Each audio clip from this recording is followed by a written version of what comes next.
எல்லாருக்கும் வணக்கம். இன்னைக்கு நாம பார்க்க போறது ஒரு ரொம்பவே விசேஷமான கோயில் பத்தி. திருவிண்ணகர். அங்க இருக்கிற பெருமாளுக்கு உப்பு போட்ட எந்த நைவேத்தியமும் படைக்க மாட்டாங்க. ஏன் அப்படி? அந்த சுவாரஸ்யமான கதையை தான் நாம இப்போ பார்க்க போறோம். வாங்க போகலாம். யோசிச்சு பாருங்களேன், ஒரு கோயில், அதோட இறைவன் ஒரு துளி உப்ப கூட வேண்டான்னு சொல்றாருன்னா அதுக்கு பின்னாடி எவ்வளவு பெரிய காரணம் இருக்கணும்? ஏன் அப்படி? இந்த கேள்வியோட தான் நம்மளோட பயணமா ஆரம்பிக்காது. வாங்க திருவிண்ணகருக்குள்ள போலாம். இந்த திவ்ய தேசத்தோட புனிதம் சாக்ஷாத் வைகுண்டத்துக்கே நிகரானதுன்னு சொல்றாங்க. அப்படி என்ன ஒரு மகிமை இந்த இடத்துக்கு? வாங்க உள்ள போய் பார்க்கலாம். சரி, இந்த உப்பு இல்லாத நைவேத்தியம்ங்கிற பழக்கத்துக்கு பின்னாடி ஒரு அற்புதமான கதை இருக்கு. ஒரு முனிவர், அவரோட தெய்வீக மருமகன், அவங்க 2 பேருக்கும் நடுவுல நடந்த ஒரு உரையாடல் தான் இதுக்கு காரணம். வாங்க அந்த கதை என்னன்னு கேட்போம். இந்த கதை மார்க்கண்டேய முனிவர்ல இருந்து தான் தொடங்குது. அவர் மனசுல ஒரு பெரிய ஆசையோட ரொம்ப கடுமையா தவம் பண்ணிட்டு இருந்தாரு. இங்கதான் கதையில ஒரு சூப்பரான ட்விஸ்ட். மார்க்கண்டேயர் என்ன வரம் கேட்டாரு தெரியுமா? ஆனா இறைவன் கொடுத்தது என்ன தெரியுமா? தன் மகளுக்கு சரியா சமைக்க வராது, ஏன் சமயத்துல உப்பு போட கூட மறந்துடுவான்னு அப்பா கவலைப்படுறாரு. அப்போ அந்த தெய்வீக மருமகன் என்ன சொல்லியிருப்பாருன்னு நினைக்கிறீங்க? அவர் சொன்னாரு, அவ உப்பு போட மறந்தா என்ன, நான் அந்த சாப்பாட்டை அப்படியே ஏத்துக்கிறேன்.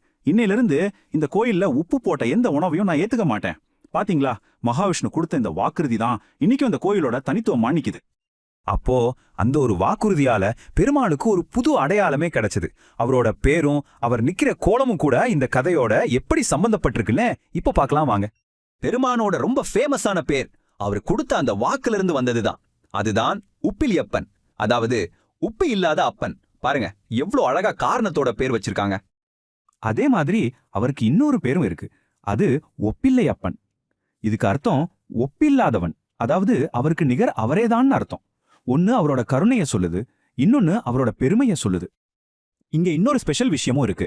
நீங்க மத்த கோயில்களுக்கு போனா பெருமாளுக்கு தான் முதல் மரியாதை இருக்கும். ஆனா திருவிண்ணகர்ல அப்படி இல்ல. இங்க ஒப்பேலியப்பன் பெருமாளும் பூமி தேவி தாயாரும் சரிக்கு சமமா ஒரே அந்தஸ்துல இருக்காங்க. அப்போ மொத்தத்துல பாத்தீங்கன்னா இங்க மூலவர் நிக்கிற கோலத்துல தாயாருக்கு சரிசமமான அந்தஸ்தோட காட்சி தர்றாரு. இதனாலதான் பக்தர்கள் எல்லாரும் இந்த தலத்தை தென்னக திருப்பதின்னு ரொம்ப அன்போடு கூப்பிடுறாங்க. சரி, மூலவரை பத்தி பார்த்தாச்சு. இப்ப கோயில்ல இருக்கிற மத்த புனிதமான அம்சங்களை பத்தியும் நாம தெரிஞ்சுக்கலாம் வாங்க. இங்க இருக்கிற தாயாருக்கு பூமி தேவி நாச்சியார்னு பேரு. கோயில் கோபுரம், அதாவது விமானம், ஸ்ரீனிவாச விமானம்னு அழைக்கப்படுது. இங்க இருக்கிற புனித குளத்துக்கு பேரு அஹோத்ர புஷ்கரணி. அது மட்டும் இல்ல, திருமங்கை ஆழ்வாரும் நம்மாழ்வாரும் இந்த தலத்தை மங்களாசாசனம் பண்ணிருக்காங்க. இது ரொம்ப பெரிய விஷயம். நீங்க இந்த கோயிலுக்கு போகணும்னு நினைச்சா ரொம்ப சுலபம். கும்பகோணத்துல இருந்து வெறும் 8 கிலோமீட்டர் தூரத்துல தான் இந்த புண்ணிய ஸ்தலம் இருக்கு. சரி, இப்போ இந்த கதை மூலமா நம்ம கத்துக்க வேண்டிய விஷயம் என்ன, இந்த காலத்தால் அழியாத செய்தி என்னன்னு பார்க்கலாம்.